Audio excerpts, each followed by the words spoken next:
शिखा जी। राधे राधे गुरु जी। राधे राधे महाराज जी। महाराज जी, जीवन में भौतिक सुख साधन होने के बाद भी अगर जीवन में संतुष्टि ना हो तो उसको प्राप्त होगी ही नहीं।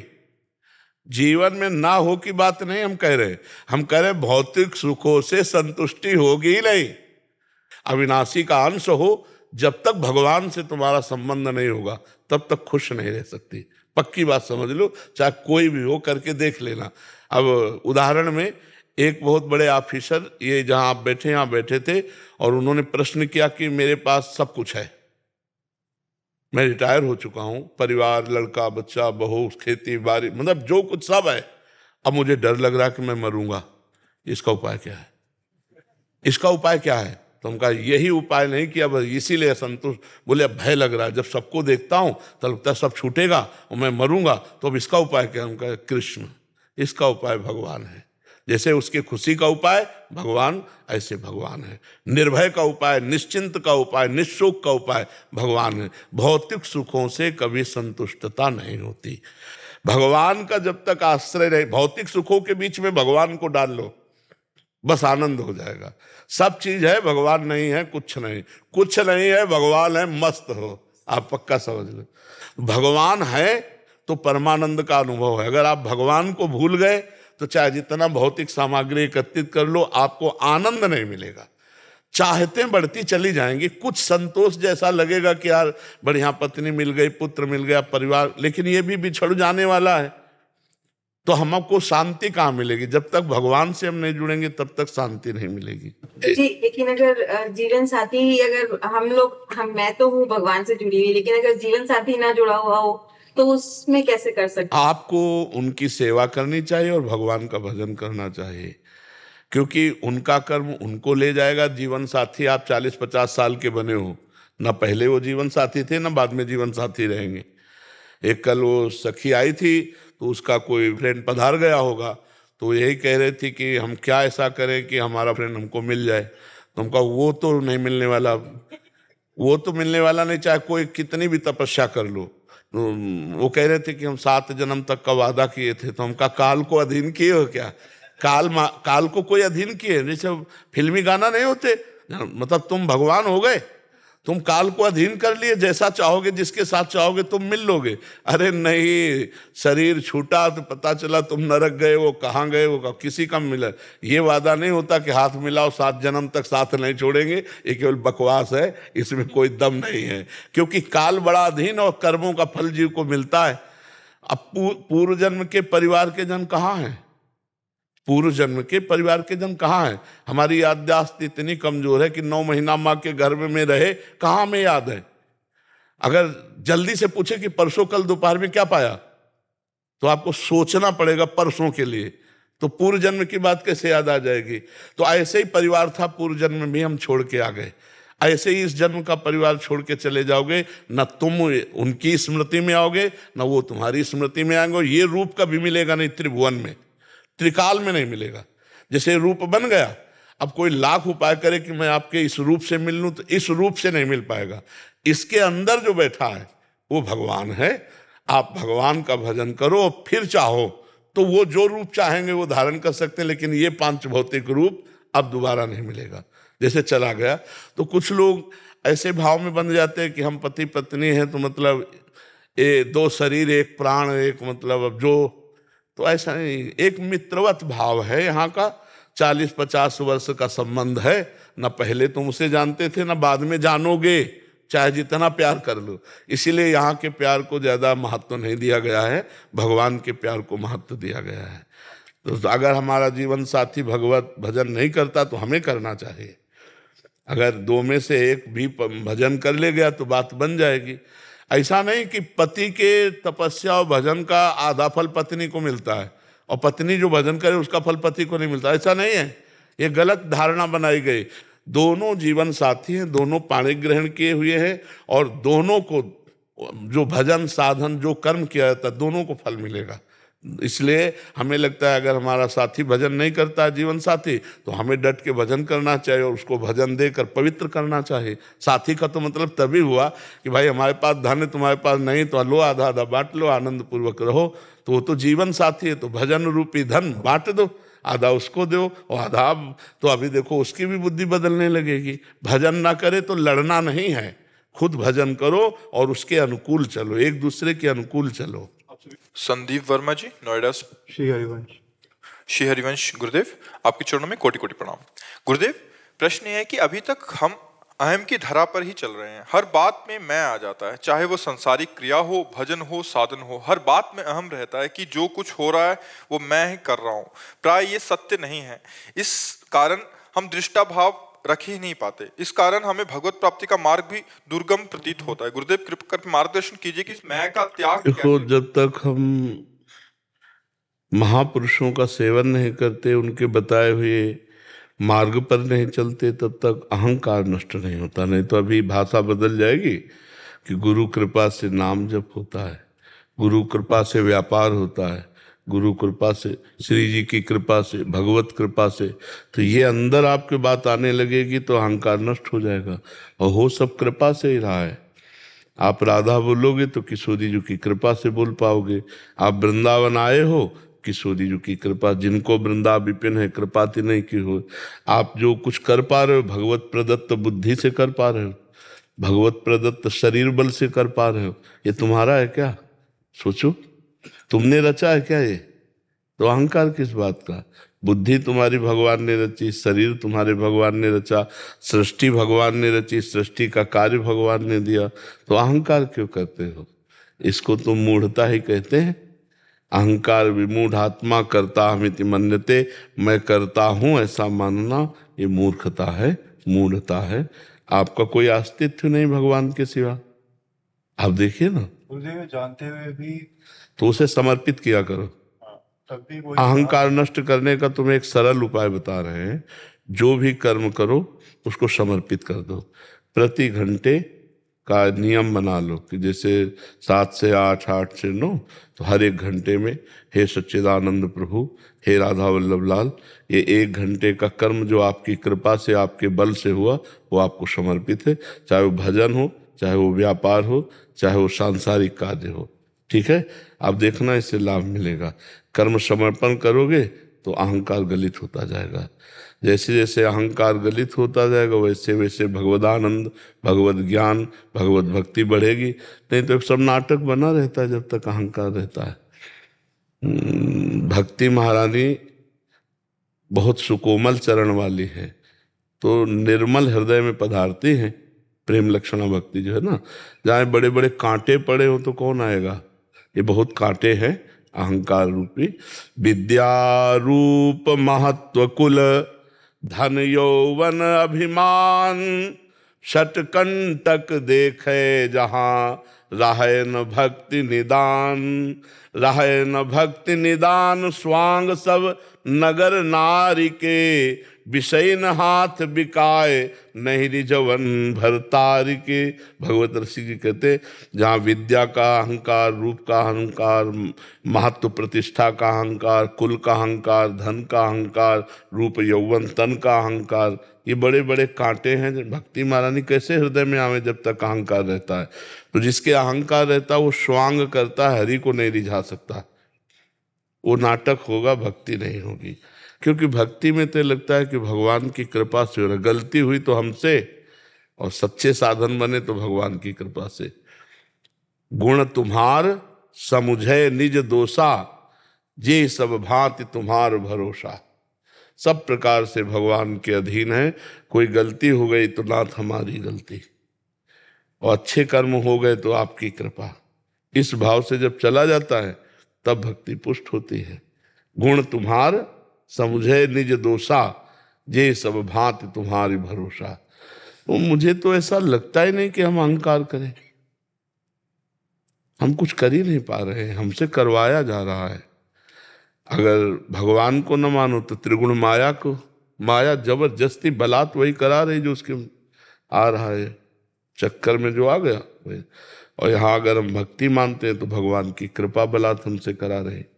भजन, साधन, वृंदावन आना, सत्संग सुनना, ये सब कृपा से हो रहा है, आपके अहंकार से थोड़ी हो रहा है। अब मोहि भा भरोस हनुमंता, बिनु हरि कृपा मिले नहीं संता। भगवान की कृपा हुई तो तुम संत समागम में बैठे हो। अरे भगवान की कृपा से तुम मनुष्य शरीर पाए, ये जो मनुष्य शरीर है ये कृपा से मिलता है। तो इसलिए हमें तो ऐसा नहीं लगता कि कहीं अहंकार किया जाए।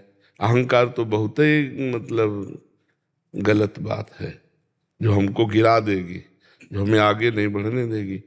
तो एक काम करो, नाम जप करते हुए हर घंटा का समय का, 1 घंटा के समय का जो कर्म और चिंतन है वो बस भगवद अर्पणम मस्तु, राधा वल्लभ अर्पणम मस्तु, श्री कृष्ण अर्पणम मस्तु, जो भाव आवे वही कर दो। ठीक है, आप करके देखना, धीरे धीरे ठीक हो जाएगा। भगवान ठीक करते हैं, सब ठीक कर देते हैं, बड़े कृपाल रहे। आयुष गुप्ता जी ग्वालियर से।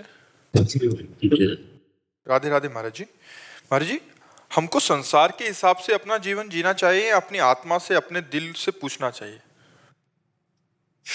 संसार ही है जिसे तुम दिल कह रहे हो, आत्मा का ज्ञान नहीं है आपको, तो संसार ही से पूछ रहे हो। मन संसार ही है, क्यों? मतलब संसार के हिसाब से चलना चाहिए कि मन के हिसाब से चलना चाहिए? तो मन ही संसार है, संसार के हिसाब से चल रहे हो, आत्मा के हिसाब से थोड़ी चल रहे हो। आत्मा के हिसाब से तो चलना नहीं होता हो, तो एक अव्यक्त सर्व जगह व्याप्त सच्चिदानंद, उसे आत्मा कहते हैं। आत्मा का मतलब क्या समझते हो? मन? हमें लगता है मन ही समझते हो, है? मन आत्मा का संबोधन कर रहे हो, लेकिन आत्मा को जानते तो हो नहीं, क्योंकि वो तो भगवत स्वरूप आपका ही स्वरूप है। और वो अचा है, उसमें कोई चा नहीं है। वो अक्रिय है, उसमें कोई क्रिया नहीं है। वो अरूप है, उसका कोई रूप नहीं है। वो अनाम है, उसका कोई नाम नहीं, तभी तो आत्मा कहा जाता है, संबोधन मात्र है। तो भाई इसका मतलब है मन की बात कह रहे हो आप, कि हम संसार के अनुसार चले या अपने मन के अनुसार चले? तो ना संसार के अनुसार चलो, ना अपने मन के अनुसार चलो, शास्त्र के अनुसार चलो। तस्मात् शास्त्रम प्रमाणम ते कार्याकार्यो व्यवस्थित हो। क्या करना चाहिए, क्या नहीं करना चाहिए, ये संत महापुरुषों से, भगवान की वाणी, गीता जी, भागवत जी, इनको पढ़ो, इनसे जानकारी करो कि हमारा कर्तव्य क्या है, हमारे जीवन का उद्देश्य क्या है, हमको क्या नहीं करना चाहिए, हमको क्या करना चाहिए, ये सब शास्त्रों में मिल जाएगा। नहीं शास्त्र पढ़ो तो रोज सत्संग सुनो, तो आप सत्संग में सुन लेंगे। अब मन के अनुसार चलो तो संसार के अनुसार, संसार के अनुसार चलो तो मन के। अब हम इसका भेद करके ऐसा समझ सकते हैं कि संसार जैसा चाहता है वैसा हम चलें या अपने मन के अनुसार चलें, ऐसा प्रश्न होगा? नहीं, तो संसार की चाहत के अनुसार तो हम नहीं चल पाएंगे। संसार तो किसी में राजी है ही नहीं, बिल्कुल नहीं राजी है। संसार के अनुसार तो कोई चल ही नहीं सकता, पक्की बात समझो। हम कई बार एक घोड़े वाले का उदाहरण देते हैं कि एक घोड़े वाला अपने लड़के के साथ जा रहा था, तो खुद घोड़े में बैठा था, लड़का नीचे था। तो लोगों ने देखा, संसार के लोगों ने, हाँ यार कितना निर्दयी है, लड़के को पैदल चला रहा है, अपना ऊपर बैठा है। वो नीचे उतर गया लड़के को। आगे चले तो संसार वाले बोले क्या जमाना आ गया है, नया लड़का घोड़े पे, बूढ़ा पैदल है। बोले आओ पिताजी बैठ जाओ, दोनों बैठ गए। तो कुछ लोग मिले, बोले हराम का घोड़ा मिला होगा, दोनों लदे हो। दोनों नीचे उतर गए। तो कुछ लोग बोले देखो कितने बेवकूफ हैं, घोड़ा खाली जा रहा है। अब बताओ हमें वो संसार के अनुसार चल सकता है क्या? अपनी मस्ती में जैसा बने वैसा। समझ रहे हो? पहले आध्यात्मिक उत्तर दिया, फिर ये व्यवहारिक उत्तर है। हमको जो सही लग रहा है शास्त्र सम्मत वो हम चल रहे हैं।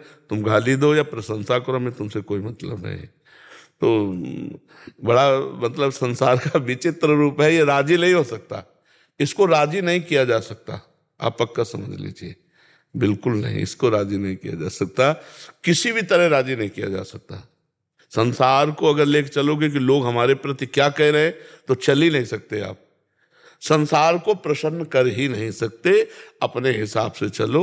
जिनको जो कुछ तो लोग कहेंगे, हाँ अपने को सुनना है और ये देखना है कि हम गलत तो नहीं है।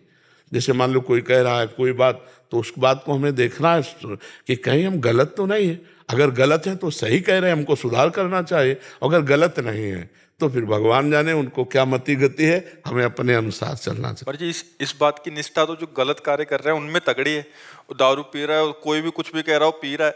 हाँ बात सही, बात सही। हाँ बात सही। बुरे कर्म वालों में ज्यादा निष्ठा है, भले कर्म वाले तो जैसे माला लेकर के ऑफिस गए ना, और दो चार लोग कह दिए बड़े भगत तो अगले दिन माला लेके नहीं जाएंगे। बात सही है, अच्छे कर्म करने वालों के पक्की निष्ठा कम है, बुरे कर्म करने वालों की ज्यादा निष्ठा जोरदार है। मास्क आ रहा तो कोई बोलते कुछ रहो। बोलते रहो, हाँ, और क्या गाली देते रहो, उनको कोई फर्क नहीं। वैसे चाहिए ऐसे निष्ठा, हाँ, निष्ठा ऐसे ही चाहिए अपनी धर्म की भी। धर्म की निष्ठा है वो तो खैर निष्ठा क्या पतन का मार्ग है, वो तो उनका गलत सोचना है। अगर कोई समझावे, हम कह रहे हैं कि गलत है, तो हमें सुधार कर लेना चाहिए और अच्छी निष्ठा रखनी चाहिए कि अच्छी निष्ठा में फिर लोग कुछ भी कहें हमको नहीं, किसी को नहीं बख्शते, किसी को नहीं।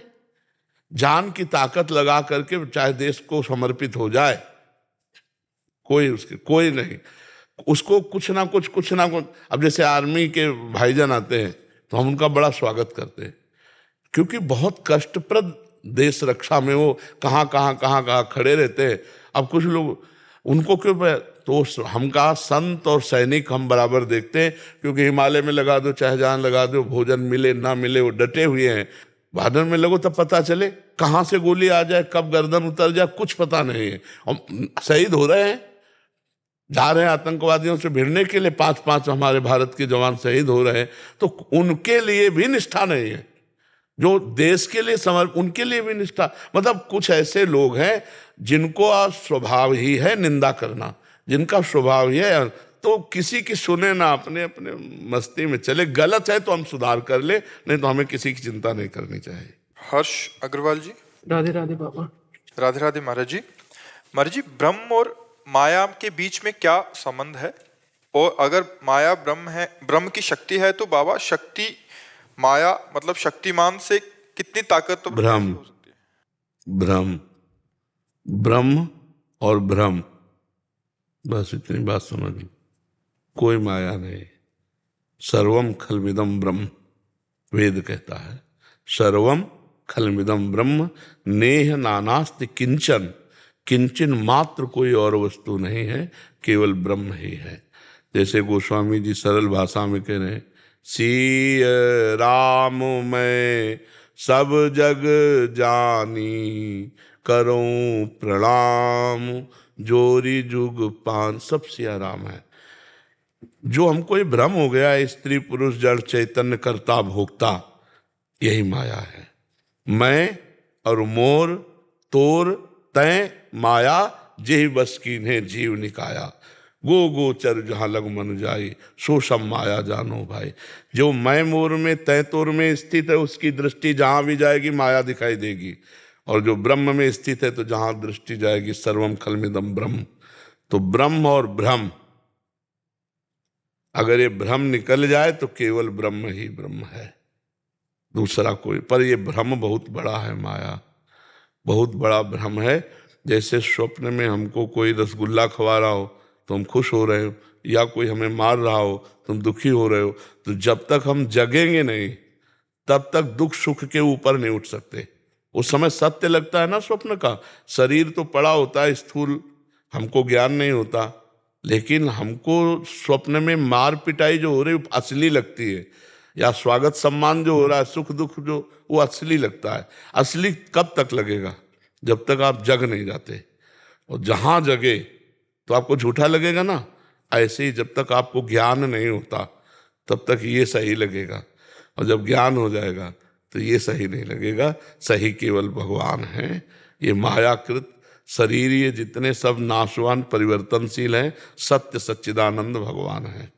अब जैसे माया और उसकी शक्ति, तो भ्रम की अंधकार की कोई सत्ता नहीं है, पर जब तक आप मानते हैं ना सतो विद्यते भाव ना भाव विद्यते सता, सत का अभाव नहीं है, मतलब हर जगह सत है और असत की सत्ता नहीं है, पर आपने सत्ता दे रखी तो आपको असत ही दिखाई देगा, सत्य नहीं दिखाई देगा। इसलिए भजन करो।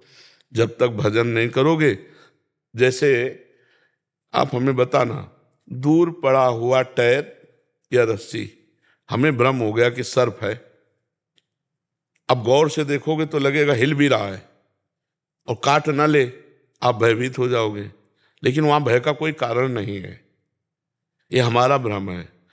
और जब कोई सीधा प्रकाश उस पर डालेगा तो क्या दिखाई देगा? अरे यार ये तो रस्सी थी, हम तो भ्रम से डर रहे थे। ठीक है ना?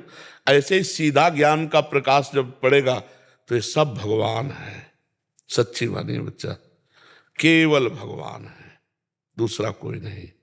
भगवान ना दिखा के दूसरा दिखना, यही भ्रम है, यही माया है। और इसी भ्रम की निवृत्ति के लिए साधना की जाती है। जासु कृपा सब भ्रम मिट जाई, गिर जा सोई कृपालु रघुराई। जब भजन किया जाता है तो ये भ्रम हट जाता है, केवल ब्रह्म रह जाता है, भ्रम खत्म हो जाता है। भ्रम का नाम माया, और जो है उसे ना दिखाई देना, जो नहीं है वो दिखाई देना, रस्सी में सांप। ऐसे ही परमात्मा आपके अंदर, परमात्मा आपके अंदर, एक ही परमात्मा है, सबके अंदर अलग अलग परमात्मा नहीं। और पंचभूत सबके एक ही है, लेकिन सब अलग अलग अपने को पहचान रहे, अलग अलग अपने को मान रहे, यही माया है। जैसे भगवान की शक्ति अनंत है, ऐसे भ्रम भी ये बहुत अनंत महिमाशाली है। ये जल्दी अंत को प्राप्त नहीं हो पाता। जब अनंत कृपा करे तो ये शांत हो जाए, नहीं तो बहुत विचित्र है। भगवान ने गीता जी में कहा, दैवी हेषा गुणमयी मम माया दुरत्तया मामेव ये प्रपद्यन्ते माया में ताम तरन्ते। ये जो दैवी गुणमयी त्रिगुणमयी माया है, ये दुरत्य है, जल्दी पार नहीं पा सकते। मेरी शरण में आ जाओ, मैं पार करवा दूंगा। मामेव ये प्रपद्यन्ते माया में ताम तरन्ते। माया का स्वरूप यही है, जो है उसे ना दिखाई देना, जो नहीं है उसे दिखाई देना। सबके अंदर परमात्मा, सब जगह परमात्मा नहीं दिखाई दे रहा, और सब कुछ दिखाई दे रहा। यही माया है। गो गोचर जहां लग मन जाए, जहां तक दृष्टि जाए, जहां तक इंद्रियां जाए, जहां तक मन जाए, सब माया है। और जब भ्रम निवृत्त हो गया तो जिधर दृष्टि जित देखूं तित श्याममयी है। नहीं, वो सिया राम में कह रहे हैं, गोपी जन श्याम में कह रहे हैं, और गीता गायक भगवान कह रहे वासुदेवा सर्वमिति सा महात्मा सुदुर्लभा। सब जगह वासुदेव ही है। तो ये है असली नेत्र खुल जाना। अभी हम मोह निद्रा में हैं, तो मैं, मोर, तोर, तय, स्त्री, पुरुष, जड़, चैतन्य, उत्तम, अधम, ये सब दिखाई दे रहा है। समझ पा रहे आप? और ये बहुत बड़ी है। अनंत जन्मों से हम इसी को खोदते चले आ रहे हैं कि माया का अंत कहाँ है, लेकिन आज तक अंत नहीं मिला। अनंत जन्मों से आ रहे, जब से सृष्टि हुई इसी में तो फंसे। आज अवसर मिला है सत्संग का, तो निकल चलो। और ना निकल पाओगे तो फिर इसी दलदल में फंसे रहोगे। बहुत विचित्र है भगवान का एक खेल। इस बार तो मनुष्य जन्म मिला, फिर अगला हो सकता है सुअर, कुत्ता, गधा, सांप, बीछी, क्या बना दे भगवान कर्म के अनुसार। तो हमको ऐसा उपाय कर लेना चाहिए कि हमारा आखिरी जन्म हो, अब हम माँ के गर्भ में ना जाए, हमारा अंतिम मरण हो, ये वो होगा भजन से। पुत्र के बहाने नारायण पुकारा तो अंतिम हुआ ना, और हम जानबूझ के नारायण पुकारेंगे तो हमारा अंतिम नहीं होगा क्या? राधा राधा कृष्ण कृष्ण नारायण हरि राम, जो नाम प्रिय लगे खूब नाम जप करो, और भगवान की लीला कथा गाओ, सुनो, और समाज की सेवा करो निष्काम भाव से। माता पिता, परिवार, मोहल्ला, अपना नगर, प्रांत, राष्ट्र, जितना कर पाओ निष्काम भाव से सेवा करो। अपने अपने पद का अधिकार पूर्वक, जो उसका दुरुपयोग ना हो। जैसे मान लो आप जिस कार्य में लगे हो, तो दो ही बातें आपको गिरा सकते हैं, एक प्रलोभन, एक भय। रुपए का प्रलोभन, वस्तु का प्रलोभन, प्रमोशन का प्रलोभन, और भय, इसी में आप गलत कर सकते हो। अगर प्रलोभन और भय से दूर रहो तो जो जहाँ है वहाँ अपने कर्तव्य का पालन करके भगवान की प्राप्ति कर सकता है। नाम जप करे और अपने कर्तव्य का पालन करे तो माया से पार हो जाएगा। समझ पा रहे हैं आप? पर जी इन्हीं का एक और प्रश्न है कि जब हम श्री जी के प्रति पूर्ण तरह से आसक्त, समर्पित और आश्रित हो जाते हैं, तो हमारे अंतःकरण और जगत व्यवहार के क्या लक्षण होते हैं, जिससे हमें पता चलता है कि अब हमारा इस जन्म का लक्ष्य पूरा हो चुका है?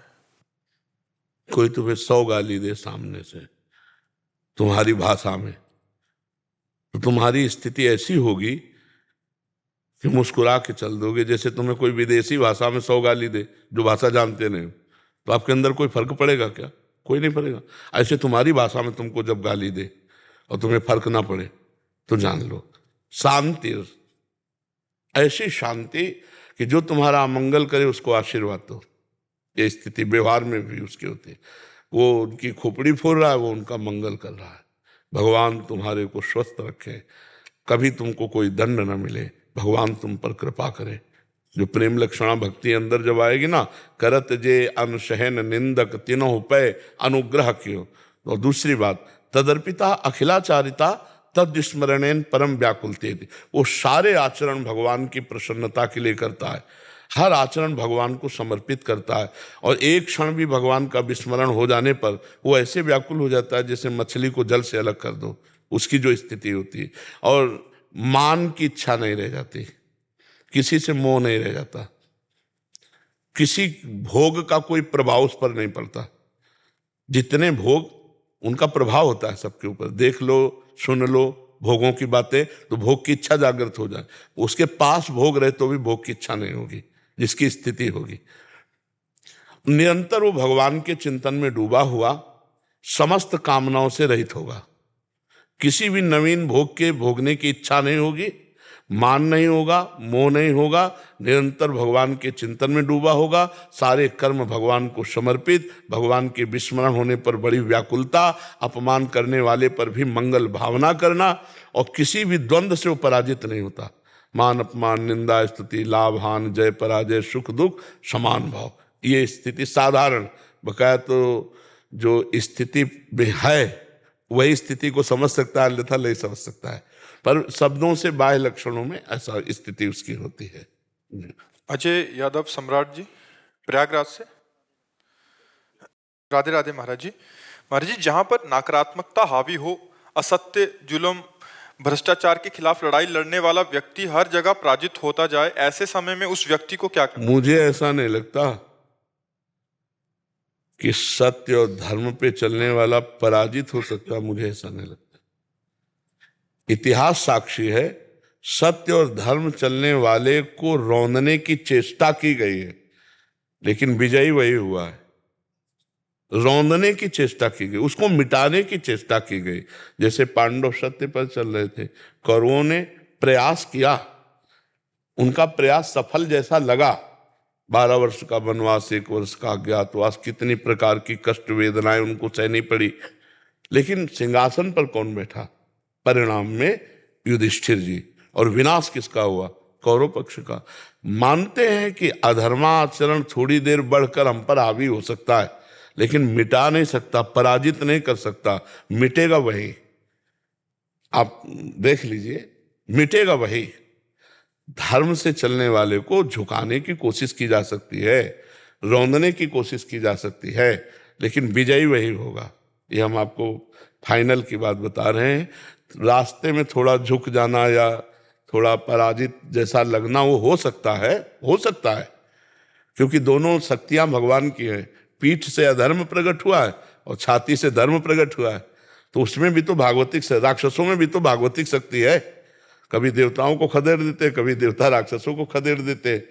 तो हमें ये विश्वास रखना है कि विजय धर्म की होगी। जहाँ भगवान की आज्ञा का पालन किया जाता है, धर्म का पालन किया जाता है, वहीं विजय होती है। आज थोड़ा हम डाउन हैं तो कोई बात नहीं, कल हम उठेंगे, ऐसा पक्का विश्वास रखो। हो सकता है थोड़ी देर विजयी दिखाई दे, विजयी हुए ना, देखो कौरव विजयी हुए ना, सब एक छत्र साम्राज्य घसीट लिया युधिष्ठिर का शकुनी के छल भरे पासे से, लेकिन बाणों से सब मारे गए और महाराज ही युधिष्ठिर जी हस्तिनापुर चक्रवर्ती सम्राट नरेश के रूप में रहे। तो हमें लगता है कि असत्य थोड़े दिन हाइलोजन की तरह चमक सकता है, लेकिन फ्यूज होना पक्का है। क्यों भाई? हाँ, फ्यूज होना उसका पक्का है। वो थोड़ा और भी बात समझ लो, अधर्मी आदमी की जब उन्नति हो तो उसको ये समझ लेना जैसे ऊपर 7 मंजिले में चढ़ाया जाए तो वो खुशी के लिए नहीं चढ़ाया जा रहा है, उसका वहां से बध होगा, वहां से पटका जाएगा। तो हम अधर्मी की उन्नति पर लुभायमान ना हो, परिणाम तुम्हें पता नहीं, वो नष्ट हो जाएगा। क्योंकि अधर्माचरण से सफलता नहीं होती। धर्म पूर्वक धर्मात्मा पुरुष गरीब मिल सकता है, धर्मात्मा पुरुष थोड़ा आपको झुका मिल सकता है, धर्मात्मा पुरुष की नहीं चल रही ये भी दिखाई दे सकता है, लेकिन एक दिन धर्मात्मा पुरुष उभरेगा और वो प्रकाशित होगा, और वो अधर्मी जो आज झुका हुआ नहीं है, बढ़ा हुआ दिखाई दे रहा है, फूल फल रहा है, वो नष्ट हो जाएगा, पक्का नष्ट हो जाएगा। तो इसलिए हम इस बात को दूरी तक देखें, नजदीक तक देख करके परिणाम न दे दें। आज तक ऐसा नहीं, किसी को दुख देकर असत्य आचरण से चलने वाला पापात्मा कभी सुखी नहीं हुआ। वो विभिन्न प्रकार से नाश किया ही है। काल रूप भगवान ने उनको दंड दिया ही है। आप ऐसा कभी मन में विश्वास ना खोएं, ऐसा कभी सोचे नहीं। ये विश्वास दृढ़ रखें कि विजयी सत्य होता है। शांति, आनंद, निर्भयता, निशोकता, ये सब सत्य पे है। असत्य आचरण करने वाला कभी निर्भय नहीं हो सकता। हर समय शंका, हर समय चिंता, हर समय उद्विग्नता, शोक। जैसे आप 50,000 बेईमानी से ले आए, सोचे बड़ा आनंद रहेगा 50, वो 50,000 ऐसे ऐसे दुख में आपको डालेंगे कि पूरा जो आपने कमाया भी है और लेके जाएंगे, पक्का समझ लो। तो मुझे लगता है पाप से डरना चाहिए, अधर्म से डरना चाहिए। साइकिल से चलोगे लेकिन सुखी रहोगे, अधर्माचरण मत करो। धर्म से चलो, थोड़ा जीवन है, बहुत बड़ा जीवन नहीं। 70-80 का जीवन रह गया है, नहीं रह गया। और अब आज का जीवन है, जीवन क्या देखो, नौजवान है, हाई ब्लड प्रेशर है, लो ब्लड प्रेशर है, 500 शुगर है, ये है वो, नौजवान है। तो बुढ़ापे में क्या होगा पता नहीं, बुढ़ापा मिलेगा इनको कि नहीं मिलेगा। तो बड़ा समय विचित्र है। अभी भजन कर लो, आगे और ऐसा समय आने वाला है कि भजन, घर परिवार का एकमाल छोड़ा था, एकांत में भजन करेंगे। और जिसके पास मोबाइल है तो सैकड़ों नंबर और सब सर्च करके सब दुनिया देख सकते हो। इसी से तो बचने के लिए बाबा जी बने थे, इसी से बचने के लिए एकांत हुए। अब एकांत में छाती में पहले भगवान की छवि टांगी जाती थी, अब छाती में मोबाइल टांगा जाता है, स्मार्ट मोबाइल। समय बदल गया देखो। भगवान में चित्त लगने के लिए जो बाधा थी वो मोबाइल रचना हो गई, बहुत जोर। अच्छा, कोई भी सृष्टि में गुण और दोष युक्त दोनों भी हैं अलग। आज आप बैठे हो तो मोबाइल के ही दम से बैठे हो, नहीं क्या जानते कि वृंदावन में कहाँ क्या हो रहा है, मोबाइल से जा। तो हमें लगता है अगर गुण ले ले और दोष छोड़ दे तो बहुत बढ़िया चीज़ है, लेकिन उसमें दोष भी बहुत हैं। नए नए बच्चे उसको सर्च करके गलत आचरणों में बढ़ रहे हैं। कोई उसमें जुआ खेल रहे हैं, गेम पैसा वाला, अब हार रहे हैं, बड़े अपने शरीरों को भी छोड़ रहे हैं। तो गलत आचरणों से बचा जाए, भगवान नाम जपा जाए और सत्य में चला जाए, उसी पर विजय होगी, असत से नहीं। जी, बहुत सुख मिलता है जब आप कृपा करके आते हो। सामद हम तो जा नहीं पाते, और आप सब संतों के जब दर्शन होते तो ऐसा लगता है प्रभु अपना मानते हैं, इसीलिए संत दर्शन हो जाता है। संसार की भीड़, कोई भीड़ का उसका कोई महत्व नहीं। एक भगवान का प्रेमी महात्मा दर्शन दे दे, सब बात बन गई। एक संत मिल गए तो हमारा दिन सार्थक, हमारा जीवन सार्थक। मतलब दिन आनंदित जाता है कि आज भगवान ने हमें संत समागम दिया, आज भगवान ने हमें संत दर्शन दिए। करोड़ लोग एक तरफ और एक भगवान का दास अलग। जहाँ भगवान के दासत्व से युक्त वो आए ना तो हृदय शीतल हो जाता है। हाँ, भगवान की कृपा के बिना संतों के दर्शन नहीं होते, और संत दर्श का फल ही है भगवान में प्रीति होना। जब तक संतों की कृपा नहीं होती तब तक भगवान के चरणों में प्रीति नहीं होती। भगवान जब बहुत द्रवित होते हैं तब संत जनों से मिला देते। जब द्रवहि दीन दयालु राघो तो साधु संगति पाए। ये सच्ची मानो मूर्तिमान भगवान की कृपा है जो हमें संत दर्शन मिले, जो संत संभाषण मिला, जो संत स्पर्श रज मिला, ये भगवान की विशेष कृपा है। आकाश जी दिल्ली से। राधे राधे महाराज जी। राधे राधे महाराज जी। महाराज जी, ये मेरा प्रश्न है कि सच्ची भक्ति का स्वरूप क्या है? तद स्मरणेन परम व्याकुलते थी, अव्याव्रत भजनात्, अखंड भजन। एक क्षण के लिए भी अगर प्रभु का विस्मरण हो जाए तो व्याकुलता हो जाए। सच्ची भक्ति का स्वरूप यही है कि त्रिभुवन की राज्य लक्ष्मी देने पर भी जो आधे पल के लिए भगवान का विस्मरण ना करे वो महाभागवत है, वही सच्चा भक्त है। त्रिभुवन की राज्य लक्ष्मी, एक अच्छे पदार्थ में, एक अच्छे भोजन में, एक अच्छी अनुकूलता में हम भगवान का विस्मरण कर सकते हैं। नाप के देखना चाहिए। त्रिभुवन की राज्य लक्ष्मी देने पर जो आधे पल के लिए भगवान को और हर समय मनाता रहता है, बड़ी कृपा, बड़ी कृपा हमारे ऊपर, भगवान की बड़ी कृपा। तत्यनुकंपाम सुस्मीक्षमाणु, और जो कुछ उसको दुख सुख मिलता है प्रारब्ध के अनुसार भोग लेता है, और हर समय मन वचन कर्म से भगवान के चिंतन में मगन रहता है, वही महाभागवत है। उसको भगवत प्राप्ति ऐसे हो जाएगी जैसे अपने बाप की प्रॉपर्टी पर बेटे का अधिकार हो जाता है। जैसे पिता की संपत्ति पर पुत्र का अधिकार हो जाता है, ऐसे महाभागवत को परम पद का अधिकार प्राप्त हो जाता है। उसे ही महाभागवत कहते हैं, जो हर समय भगवान की अखंड स्मृति में है, हर आचरण भगवान के अनुकूल करता है, सब में भगवत भाव रखता है, किसी भी लाभ को भगवान के चिंतन के सामने लाभ नहीं समझता। वो बहुत बड़ी हानि है जिसमें भगवान का चिंतन छूट जाए। कहा हनुमंत विपति प्रभु सोई, जब तो सुमिरन भजन, वही महाभागवत है। और महाभागवत की व्याख्या कोई कर ही नहीं सकता, क्योंकि जैसे भगवान अनिर्वचनीय, ऐसे उनके भक्त अनिर्वचनीय है। पर जब हम इस बात पर देखते हैं कि महाभागवत किसे कहते हैं, तो शास्त्रों ने कुछ लक्षण बताए हैं कि जिनको मान प्रिय नहीं है, सबहि मान प्रद आप अमानी, जो मोह रहित हैं, जो किसी भोग से पराजित नहीं होते, जो निरंतर भगवान के चिंतन में रहते हैं, जो समस्त कामनाओं से रहित हो चुके हैं, जो निरंतर सुख दुख में ना फंस करके भगवान की लीला गुण में डूबे रहते हैं, वही महाभागवत है, वही विश्व विजयी है, वही जीवन मुक्त महापुरुष है। और इसके लिए विविध साधन है, भगवान के मार्ग के विविध साधन है। दास्य भाव, सख्य भाव, वात्सल्य भाव, कांता भाव, सहचरी भाव। तो जिस भाव से हमारा लगाव हो, उसी भाव वाले महापुरुष से जुड़कर हम भगवान की भक्ति करें। बकाया खास बात है स्मृति, अखंड स्मृति। अखंड स्मृति, गीता का पूरा फल है स्मृति। नष्टो मोहा स्मृतिर्लब्धा त्वत्प्रसादान मयाच्युता, भगवद स्मृति। जी अनीता त्रिपाठी जी, प्रयागराज। राधे राधे महाराज जी। महाराज जी, नाम जप करते समय मन बहुत ही ज्यादा चंचल हो जाता है और इधर उधर भागता है। हमें लगता है अगर एकांतिक सुनते तो इसका विस्तृत उत्तर मिल जाता, पर हम सारांश में कहते हैं कि हमारा जो अभ्यास चल रहा है नाम जप का, उसमें जो मन के दो पार्ट हैं, एक अच्छा और एक बुरा। अच्छाई की तरफ हमारा जो झुकाव हुआ, ये मन से ही हुआ है।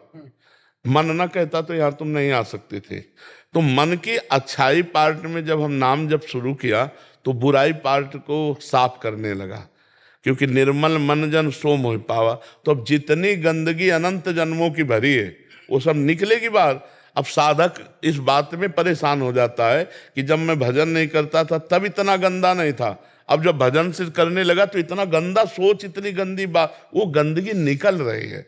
मन अच्छा चंचल हो और नाम जब कर रहे हो, तो आप निश्चित समझो फल में कोई भेद नहीं है, मन लगे ना लगे। जैसे मन नहीं लगता लेकिन आग छुआ दी जाए तो जला देगी ना। मन कहीं और हो, जहर पिला दिया जाए तो मरी जाओगे ना, क्योंकि उसका प्रभाव है। ऐसे नाम का प्रभाव है, मन लगे या ना लगे, जिह्वा से राम राम हरि हरि कृष्ण कृष्ण हो रहा है, आपको भगवत प्राप्ति होगी। आपको बाहर भी आनंद मिलेगा, लौकिक और पारलौकिक अंतर ज्ञान का भी आनंद मिलेगा। राम नाम मणि दीप धर, जीह दे हरि द्वार, तुलसी भीतर बाहर जो चाह सुझे। तो मन को नाम ही एकाग्र करेगा, मन को नाम ही निर्मल करेगा। अब शुरू किया इसलिए गंदगी निकल रही, अब परेशान नहीं होना चाहिए। वैखरी वाणी से महाराज जी? हाँ, वैखरी से भी, वैखरी से। यह जिह्वाग्ये वर्तते नाम तुभ्यम, जैसे मंत्र है तो वो दो में ही जपा जाता है, उपांश और मानसिक। गुरु मंत्र जो है उपांश और मानसिक जपा जाता है, लेकिन नाम भगवान इतने कृपालु हैं कि आप राधा राधा राधा राधा राधा राधा राधा राधा राधा राधा राधा राधा राधा राधा, इसी से भगवत प्राप्ति। ठाकुर हरिदास जी तो इसी वैखरी से ही जपते थे। तो वो लाखों की संख्या में जबान से ही नाम जप करते थे। 3 लाख। हाँ, 3 लाख, ऐसे लाखों की संख्या में, और जोर जोर से। तो उसी का प्रभाव था कि वैसे आई तो सुन सुन करके वो भगत बन गई, उनको तनिक भी विचलित नहीं कर पाई, वो खुद अच्छे महात्मा की तरह वहाँ रहकर भजन करने लगी। तो अगर वैखरी से नाम का प्रभाव है, वैखरी से भी जपने पर जो मंत्र उपांश और मानसिक में फल देता है, वो वैखरी से भी नाम फल दे देगा। नाम में एक अपार सामर्थ्य, असीम सामर्थ्य है, चाहे जैसी स्थिति हो। अपवित्रा पवित्रो वा सर्वावस्थांगतोपि वा यह स्मरेत पुंडरीकाक्षम सवायाभ्यंतरा शुचि। वाय अभ्यंतर दोनों से परम पवित्र हो जाता है। देखो भागवत जी में लिखा, यद जिह्वाग्ये वर्तते नाम तुभ्यम अहोबत सुपचतो गरीयान, यद जिह्वाग्ये, जिह्वा के अग्रभाग पर आपका नाम विराजमान हो। नाम जीह जपि जागे जोगी, नाम जीह जप। जब जीव से नाम जपने की बहुत जगह चर्चा हुई है, तो हम उसमें फला अनुसंधान में न जाएं कि वाचिक से दशांश उपांशु बड़ा, उपांशु से दशांश मानसिक बड़ा। हम राम राम कह रहे हैं, कृष्ण कृष्ण कह रहे हैं, अपने प्रभु का स्मरण कर रहे हैं। मन कहीं भी चला जाए चिंता मत करो, उसको भाग के यहीं आना पड़ेगा, क्योंकि नाम भगवान विराजमान, परम मंगल हो जाएगा जी। कीर्ति जी। राधे राधे महाराज। महाराज जी आपके चरणों में कोटि कोटि प्रणाम। महाराज जी, अगर घर का कोई सदस्य मतलब भगवत मार्ग पर नहीं चलना चाहता हो तो उसे सही मार्ग पर कैसे हम चलाएं? हमारा प्रयास क्या रहना? नहीं, प्रयास तो सफल नहीं हो सकता, ऐसा नहीं। अगर साधक नहीं चाहता तो ब्रह्म प्राप्त महापुरुष भी कुछ नहीं कर सकते। उड़िया बाबा के पास ही रहता था, उड़िया बाबा को गड़ासे से काटने वाला है। तो हम ये कहते हैं कि तुम तो मान लो गृहस्थ हो, हम संत जन बाबा जी लोग भी कुछ नहीं कर सकते जब तक आप श्रद्धा और विश्वास करके हमारी बात नहीं और मानेंगे। महाराज जी कौरवों को भगवान किसी स्वयं समझा रहे, भगवान नहीं समझ में आया? बिल्कुल बिल्कुल बिल्कुल बिल्कुल बिल्कुल, भगवान स्वयं संधि करा ले गए थे, नहीं समझ पाया। तो हम इतना जरूर कहते हैं कि अपने परिवार के लिए यदि हम भजन करके दें तो मंगल शुरू हो जाएगा। भगवान से प्रार्थना करें। हाँ, भगवान से प्रार्थना करें और नाम जप करें और परिवार के सदस्यों को दें तो उनका फिर भाव बदलना शुरू हो जाए। भजन में बहुत ताकत है, पर गृहस्थी में इतना भजन होना थोड़ा कठिन सा लगता है कि हम इतना भजन करें कि परिवार वालों को दें और हमारी भी बुद्धि शुद्ध रहे भजन से। तो फिर भी प्रयास करना चाहिए। और परिणाम में हम कहते हैं जब तक वो सुधरना नहीं चाहेंगे तो नहीं सुधरेंगे। वो सुधरना ना चाहे तो कोई नहीं सुधार सकता, चाहे जितना उपदेश कर लो, चाहे जितना हाथ जोड़ लो, वो सुधरेगा नहीं। हाँ, बहुत विचित्र बात है। खलऊ करें भली पाए सुसंगु और मिटाए न मलिन स्वभाव वायस पलिए अति अनुरागा होई रामेश कवों की कागा। हाँ, बिल्कुल ये बात कि कभी कभी जैसे संग मिल भी जाए ऐसे स्वभाव वालों को, भागवतिक संग, तो अपने ही स्वभाव में रहते हैं, उनको कोई फर्क नहीं पड़ता है। सत्संग का उनके ऊपर कोई फर्क नहीं पड़ता है। भगवान कृपा करे तो बात बदल जाए। गुरुदेव भगवान, वो आप कहे थे कि आना जाना बंद कर दो तो आना जाना बंद हो जाएगा जी। तो आपकी कृपा, श्री जी की कृपा से पहली बार वृंदावन धाम आना हुआ जी। तो गुरुदेव अब जाने की इच्छा नहीं, अब नहीं जा पाएंगे वृंदावन से। नहीं, ऐसा मत करो बच्चा, हमारी बात समझो। अलग अलग औषधि दी जाती है बीमार को, अलग अलग। अभी आप जवान हो, आप अभी थोड़ा कर्म करो। पढ़ाई लिखाई पूरी हुई क्या? नहीं, अभी डट के पढ़ो, डिग्री में पहुंचो, भारत की किसी सेवा में लगो, माता पिता की सेवा करो, नाम जप करो, और फिर अवसर मिले तो आके वृंदावन वास करो। नहीं, अब ऐसे कच्ची उम्र बहुत कठिन है बच्चा, बाबागिरी। देखो तुम्हें लगता है सरल है, लेकिन हम हाथ जोड़ के कहते हैं बाबागिरी के जैसा कोई कठिन कार्य असली में चलने पे। वो मनोरंजन तो भाई भी बहुत बढ़िया है, लेकिन अगर जीवन बाबागिरी में उतारने का तो सबसे कठिन बात हम आपको बता रहे हैं। अगर नाम जब करोगे और कर्तव्य का पालन करोगे तो प्रिया प्रीतम के पास पहुंच जाओगे बच्चा। और अभी नई अवस्था है, संसार देखा नहीं, भोगों को भोगा नहीं और मन भोगों की तरफ। वही हम बताने जा रहे थे कि सबसे कठिन बात है, हम कह रहे 50 वर्ष सही चला हो और 5 मिनट गलत हो जाए तो 50 वर्ष में पानी फिर जाएगा, नहीं फिर जाएगा। अरे बोले यार, मतलब कोई नहीं समझेगा कि ये बंदा 50 वर्ष जलता रहा है, आज 5 मिनट चूक हो गई, क्षमा कर दो, कोई नहीं क्षमा करेगा। हम ये नहीं कहते कि कोई गलत नहीं है या सही है, वो भगवान जाने, लेकिन थोड़ी सी गलती, थोड़ा सा चूक पूरे जीवन को मिट्टी में मिला देगा। इसलिए हम कहते हैं गृहस्थ में रहकर भजन करो, कलिकाल है, अब जो बन गए भगवान इन्हीं का निर्वाह कर दे। अगर आप नहीं पकड़ना चाहोगे तो हम आपको नहीं बदल सकते। आप बदलना चाहो तो बदल सकते हैं, अगर आप ना बदलना चाहो तो। अच्छा, महीना 2 महीना संयम से रह लो, हमारी मतलब हृदय से बात समझना। साल 2 साल नियम दे दो कि 5 साल आप ऐसे रहो, तो हिम्मत रहेगी कि 6 महीना गए, 6 महीना गए, अब 2 साल गए, पूरे जीवन भर जलना है। काम, क्रोध, लोभ, मोह, मद, मत्सर, खिलवाड़ समझते हो? अब जो मतलब खिलवाड़, पाखंड, वो बात अलग है। सच्चाई से चलने का मतलब तलवार की धार पे चलना। तो हमें लगता है बाबा जी बनने के लिए जो सामग्री चाहिए वो सामग्री प्रायः नौजवानों में बहुत कम है, क्योंकि सब पढ़े लिखे, मोबाइल और सब गर्लफ्रेंड बॉयफ्रेंड, मतलब बहुत कठिन है बाबागिरी, बहुत कठिन है, बहुत कठिन है। मतलब हमारे ऐसे हाथ, क्योंकि पूरा जीवन इसी में गया ना, तो जैसे ये छोटे छोटे बच्चे का ना ना ना, पढ़ो लिखो, अगर नहीं ब्याह करना तो भी माता पिता की सेवा करो, कमाओ, और जब अपने इस कर्तव्य से मुक्त हो जाओ तब तक सयाने हो जाओगे, फिर अपना मार्ग चयन कर लो। बहुत कठिन है बाबागिरी, बहुत कठिन है, क्योंकि इससे निकल पाना, और निकल गए तो फिर त्रिभुवन नमस्कार करेगा। त्रिभुवन देवता भी नमस्कार करते हैं भगवान के भक्त को। पर है कठिन बात, मतलब है कठिन बात, इतनी कठिन बात है कि हमारा हृदय थर्राता है जब हम किसी को साधु बनाते हैं ना, तो थर्राता और भगवान से प्रार्थना करता है, प्रभु इसकी जीवन की बागडोर आप संभालना, ये संभाल सके ऐसी बात नहीं, आप ही संभालना, क्योंकि बहुत कठिन है भाई, बहुत कठिन है। व्यभिचार को मनोरंजन समझा जाता है, समझा जाने लगा। जहां इज्जत और धर्म और मर्यादा मानी जाती थी, वहां आज व्यभिचार को मनोरंजन माना जाता है, नहीं माना जाता है। अब सोचो कैसे साधु रहेगा, समाजे में तो रहना, समाजे तो खाना है। कोई बिरला ऐसा घर मिलेगा जिसमें प्याज लहसुन और मांस और शराब आदि का प्रयोग न हो, बिरला। कहाँ से हम रोटी पाएंगे? और अगर हम मांस में बने हुए पात्र वाले में सब्जी बनकर हमको मिल रही, भले सब्जी मिल रही, तो हमारी बुद्धि भ्रष्ट होगी ना, पवित्रता कहाँ?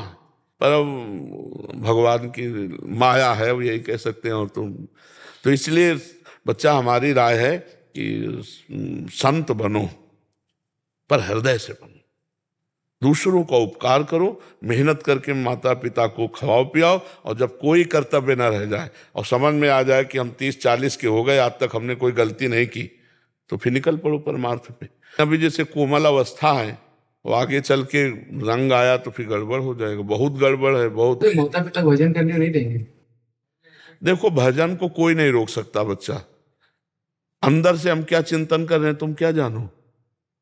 भजन अंदर का चिंतन होता है, समझ रहे? अब ये राधा राधा हमारे अंदर चल रहा है, अब तुम क्या जानो। बात तिलक मत लगाओ, कंठी मत बांधो, बात मत करो, बात करो। आपसे कैसे बचें गुरु अभक्ष पदार्थ से? जैसे कि हम तो पाते नहीं है, हाँ तो वो पात्र तो वही है।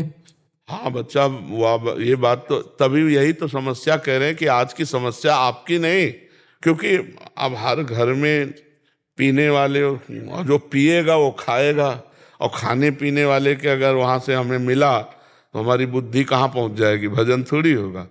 तो बहुत कठिन है बच्चा, कलयुग का जैसे जैसे, तो ये पवित्रता, शास्त्र की आज्ञा पालन, भजन, ये सब बड़ी कठिन बात है। तो पहली बात तो अपनी ये बात काट दो तुम कि अब हम वृंदावन आ गए, हम जाएंगे नहीं। जाओ, माता पिता चाहे जैसे हों वो हमारे भगवान हैं, हम मेहनत करके उनको खवाएं पियाएं, उनकी सेवा करें, ठीक है? और नाम जप करते रहो अंदर अंदर, और आगे अगर तुम्हें वृंदावन वास देना है तो श्री जी अपने आप सब व्यवस्था कर देंगे, वैसे भाव बदल जाएगा, बुला लेंगे अपने पास। और क्या बच्चा, जिंदगी भर धर्म से चलोगे, राधा राधा करोगे, तो यहाँ नहीं आओगे तो भी सीधे पहुंच जाओगे। नहीं तो वृंदावन कितने वास करते हैं, और भारत में या विश्व में कितने भगवान के भजन करने वाले हैं? सोचो, क्या वृंदावन वासी केवल भगवान को प्राप्त होगा और जो बाहर भजन करते हैं उनको भगवान नहीं मिलेगा? ऐसी बात नहीं बच्चा, जो भगवान वृंदावन में, वही कण कण में, पूरे विश्व में विराजमान, खूब भजन करो, भगवान की प्राप्ति कर लो। सृष्टि शुक्ला जी, अयोध्या जी। राधे राधे महाराज जी। महाराज जी, एक गृहस्थ यदि भगवान से केवल कृपा मांगे तो उसे पारलौकिक कृपा प्राप्त होगी या सांसारिक? दोनों। प्रणत कुटुंब पाल रघुराई, भगवान दोनों भगवान अल्पज्ञ थोड़ी है, भगवान सर्वज्ञ है।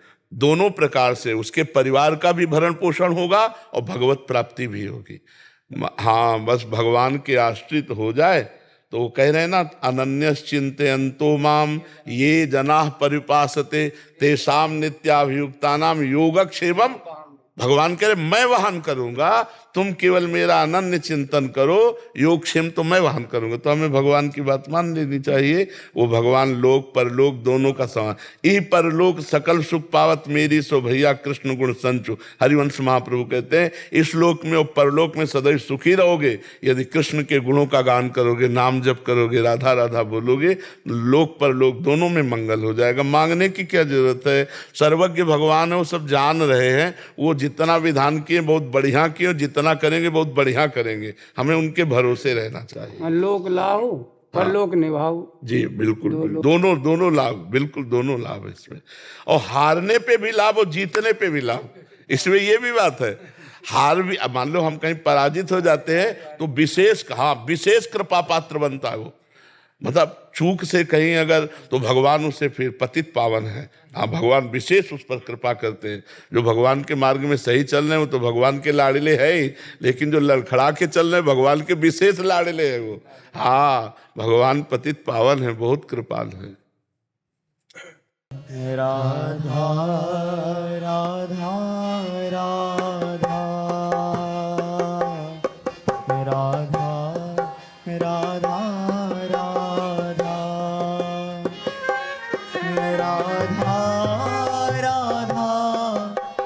राधा राधा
राधा